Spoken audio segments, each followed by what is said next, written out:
Chapter 2. Augie had already left the porch and was halfway down to the sidewalk. I hurried after him. This is even later than usual, Augie said. Maybe you can afford a trip to the office, but if I'm sent down there one more time, I'm in big trouble. I absently nodded in agreement. I wasn't really listening. Instead, I was wondering, did I lock the door? Did it click in, or did I accidentally leave the door It's locked, Augie hollered, startling me out of my thoughts. I know, I'm almost positive it's locked. I am positive, Augie said. I heard it click. You did? That was reassuring, but he had been almost to the sidewalk, and there was no way he could have heard it. I hesitated, and Augie drew away from me a few steps as he kept up his pace. You don't have to check, he said. He was right, of course. I didn't have to check. It was locked, the way it was already locked when I went back to make sure every morning. But if I didn't double check, I'd be thinking about it all day. I'll be right back, I called over my shoulder as I turned and ran back toward my house. I'm not waiting. I'll catch up, I shouted without looking back. I sprinted down the street. Thank goodness I was only a couple of dozen houses away from my place. I cut across my front lawn, leaped up to the stairs to the porch, and skidded to a stop in front of the door. I jiggled the handle. It was locked. Like always, I heaved a sigh of relief and then, not having time to savor the moment, spun her back around and ran to catch Augie. I could see him up ahead at the end of the street. He was sitting on top of a mailbox, waiting, the way he always waited, after he always told me he wouldn't wait, and after I always ran back to check my door. Thanks, I panted out. He jumped down. What choice did I have? He asked with a shrug. If I didn't walk with you, I don't think you could find your way to school. Of course I could find my way to. I didn't finish the sentence. Thanks for waiting for me. Save your breath. You'll need it if we want to be there on time. Let's go. He started to run, and I started after him. I was already short of breath from my run back to the house, but there was no way I wasn't going to keep up with him.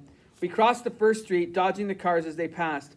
Augie was half a dozen paces ahead of me. I tried to close the gap, but each time I picked up my pace, he increased his to match. We kept running the whole length of the block, then crossed the next street and continued along the next. I wanted to call out to ask him to slow down, but I didn't. It was important to keep up with him. My lungs started to ache. I stared right into the middle of Augie's back, not looking left or right or up or down, just focusing on Augie, not letting him get away. Okay, Augie said as he slowed down a bit. We'll be on time now. Are you sure? I gasped as I caught up. Positive. Look, there were kids up ahead, kids from our school, walking. Some were by themselves and others were in little groups. Nobody seemed in any rush, so it was safe to assume none of us were going to be late. Do you see what I see? Augie asked. Depends on what you see. Sylvia and Carol, Augie asked. I nodded.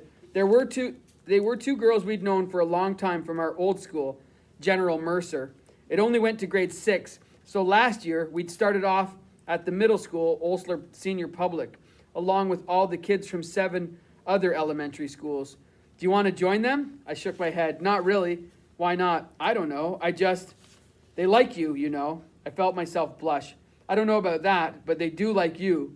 Of course they do. What's not to like? All the girls love me. I knew that he was exaggerating and bragging, but really not much of either. Almost all the girls in school did like him. He was the best athlete in the whole school, and he was always friendly to everybody. And besides that, he was also funny.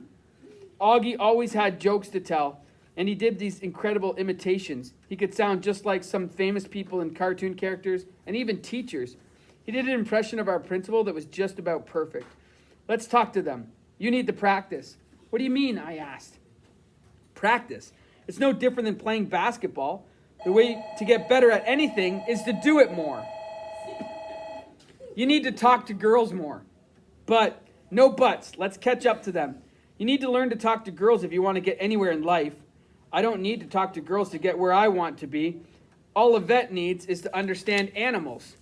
And I suppose these animals are just going to come wandering in by themselves, Augie said. Of course not. Their owners will bring them in to see me, and those owners, would they happen to be people, some of whom might be girls? I sighed deeply. I knew there was no way to beat Augie in an argument. What I needed to do was change the direction. I guess we can talk to them, I said. That's more like it. I just thought you wouldn't want to. Me? Augie sounded genuinely shocked. Why wouldn't I want to talk to girls? I just thought you'd want to wait a little, you know, until you weren't sweating so much. Sweating? Augie reached up and wiped his forehead. Geez, I told you that would happen if we had to run so hard. Actually, I couldn't tell if he was sweating. The important thing was that he believed he was. You'll have to wait till later to practice talking to girls, he said. Besides, you've already had enough practice today. I have? Sure, the running. How's that practice? I asked. Practice for the basketball tryouts that are coming up. That run will help get you into good shape to make the team. I'm a lock for the team, I said smugly. I wouldn't be so sure about that. There's lots of good players in grade 8. Yeah, but that's not my problem. I only have to worry about the kids in grade 7. You don't have to worry about any of the 7ers, Augie said. None of them are trying out for the senior team. And neither am I. I'm going out for the junior team.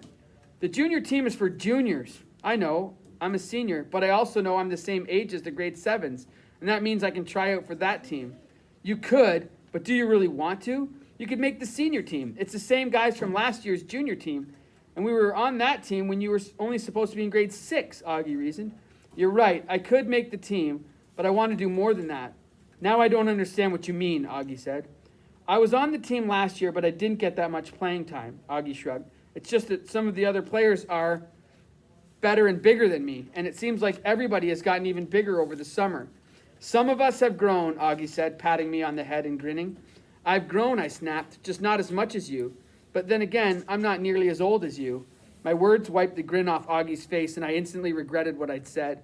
He was pretty sensitive about being older than everybody else, almost as sensitive as I was about being the youngest, and it was getting worse. Everybody else did seem to be growing faster than me. There was a time when I actually was pretty tall, but now more than half the boys and 2/3 of the girls were taller than me, and some of the boys had scraggly whiskers starting to grow on their upper lips, and voices that were starting to change, and the girls, some of them were developing. If I was nervous around them before, now I was downright terrified. You know, playing on the junior basketball team will not impress one single girl in all of grade 8, Augie said. I was relieved when he started talking to me again. I really hadn't meant to hurt his feelings. Maybe I don't want to impress any girls in grade 8.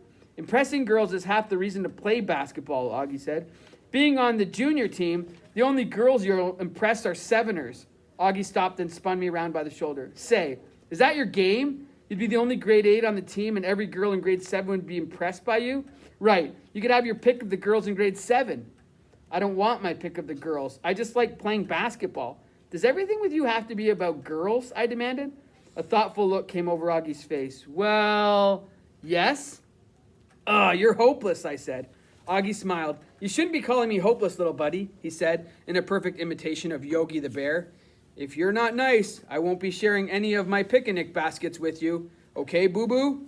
I shook my head. It was impossible to stay mad at Augie. Okay, Yogi, I answered back, trying my best to sound like boo-boo. That's more like it. Do you want to take the shortcut?